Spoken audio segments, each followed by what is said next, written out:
una zona vocata alla produzione di olio d'oliva, in quanto troviamo una moltitudine di oliveti e questo è possibile appunto dal microclima che si è creato. Infatti abbiamo un microclima mediterraneo che permette alla pianta di olivo a crescere anche a queste altitudini e a riuscire a produrre un olio di qualità.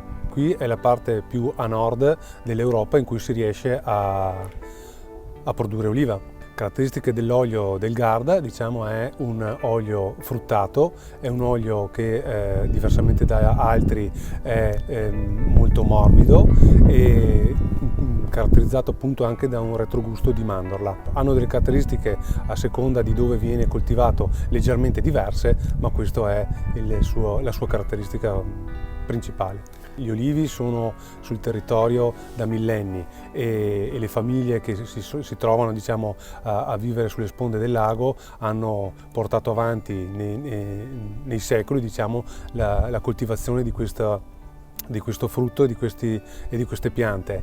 Non è facile perché comunque troviamo degli oliveti impervi dove bisogna arrampicarsi sulle piante, dove il terreno è un po' scosceso, che non è facile. Lo stesso anche i costi stessi per poter produrre l'oliva non sono del tutto alla portata di tutti, quindi hanno un impegno anche di carattere economico che le famiglie ci mettono per poter mantenere bello anche il territorio. Si continua a farlo perché è una passione radicata, diciamo, nelle famiglie. Diciamo che il territorio appunto è pieno di questi oliveti e un po' perché vengono ereditati, un po' perché ce li abbiamo nel sangue, diciamo che l'olivo fa parte di noi.